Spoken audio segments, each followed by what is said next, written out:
Alright, hello everyone. This is a very serious video on Apex because we're in a bit of a climate right now where everyone's leaving. And whenever you hear them words as a game developer, you shit yourself because, you go, right, okay, this is the game that we're developing, this is a new season that we're coming up with in a few days, and you look at the player counts and no one's playing the game. Now, I say no one's playing the game, it was 142,000 people in the last 24 hours, but still, in terms of like generally how many people actually play the game, that is not many. As of right now, there's only 70,000 people. Still quite a lot, just for Steam, and obviously there'll be more on like consoles and stuff like that. But in the grand scheme of things, that's not much. So why is this player count so low? And the first easy answer is obviously Call of Duty's out. Call of Duty Black Ops 6 is out, and it's pulling a lot of big numbers as well. It's a fun game from what people have been telling us. I haven't played it yet because I honestly fell off with Call of Duty because of... I mean, I just prefer the movement-based ones. I know there is like movement in this one, but it's not like the same. It's not the same as the BO4s and the BO3s. That's just my opinion. That's why I'm not going to try it. I might try it, I might do a series on it, I don't know. We'll see. I don't know. But anyway, back to the point. That's the simple answer of why we might be losing players, because BO6 came out. But we were already losing players before then. So another possible reason is that people are just getting bored and people are just getting frustrated with skill-based matchmaking. And it comes down to the casual player base. The casual player base has just basically fallen off since like season 16 or so. And it's simply because we just haven't been getting enough content, so they just become bored, All that you see in games now is basically just hackers, if you're on PC mainly, and also just sweats.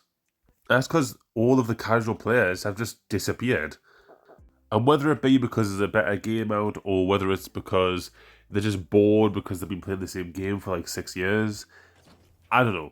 But I think we're going to solve these problems, and that is to make Apex competitive again, to make it so it's less boring, and to make it so it's less frustrating to play. The first one is to have better progression systems. I think everyone can probably agree that the weapon mastery system is just not fun to deal with. You only get levels up from holding weapons. I mean, that's just not even like progression at all. That's just play the game a shitload.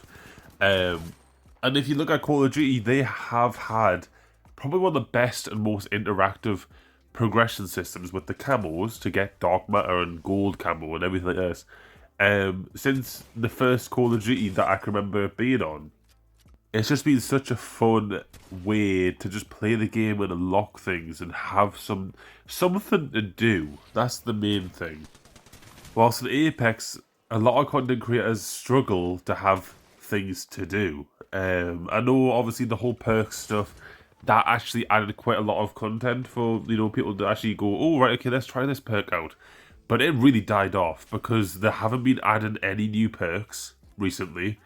I literally can't remember the last new perk. Maybe the crypto invisibility one. That's the only real recent one. I thought when they added perks, it was going to be like, here's some perks. In a few seasons from now, they're all going to be different. But no.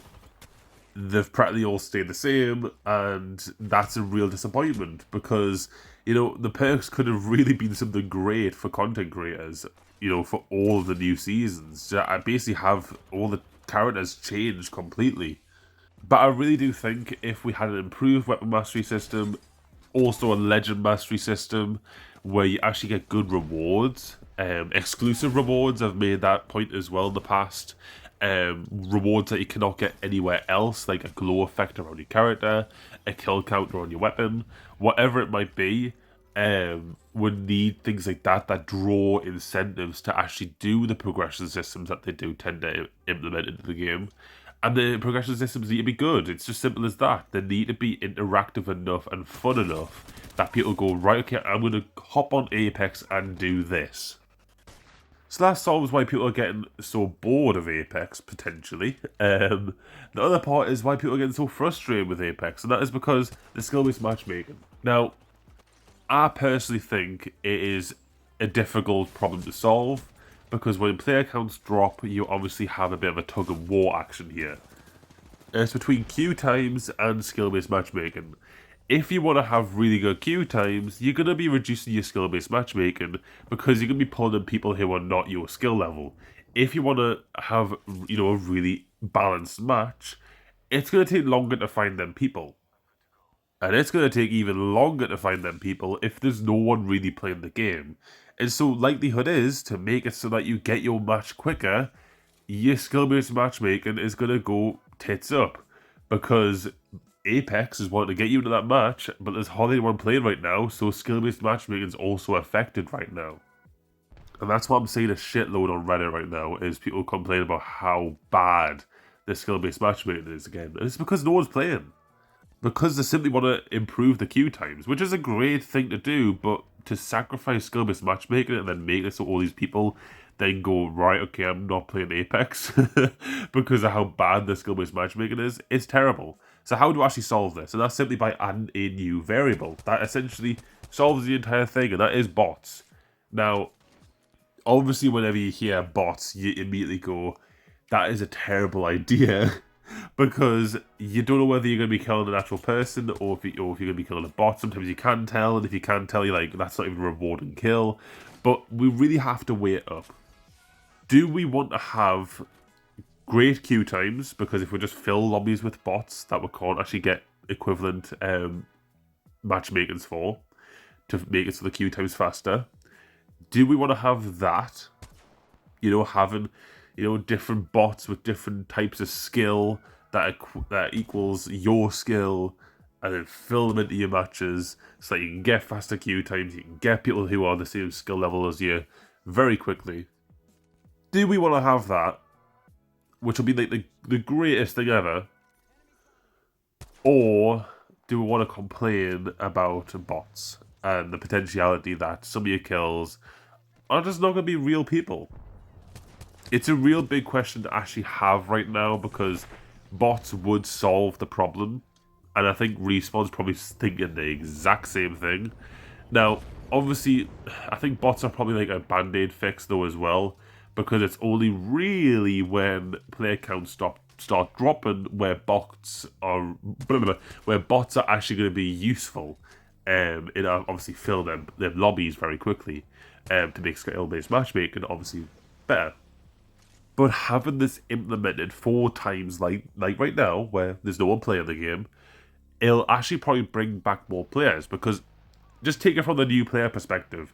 You jump into your first game you're going to play in months, potentially, and you come across a champion that has 100,000 kills, and you're like, what the fuck's that about? So then you literally leave the game straight away. Now, picture it, but it's a bot. It'll have, like, bot in the name. You're more likely to probably play the game. You're not going to really leave, are you? You're not going to be like, oh, I can't be asked to play this game, it's got bots in it. You're going to play that game, you're going to probably enjoy that game because you're going to do probably really good. Your skill-based matchmaking is probably going to go up a little bit. You get put into another game, maybe have a more challenging time, but there might still be a few bots in this, you might get a few kills. And you're going to have more fun, honestly, if there's bots than if there isn't. And I think that's an opinion that's changed for me, potentially, because I've went before and said, I don't think bots are a good idea, but they would solve the whole skill-based matchmaking and queue time problem. But of course they'll add a new problem, and that's people won't really respect your kills as much, or your clips as much, because it might be bots or whatever.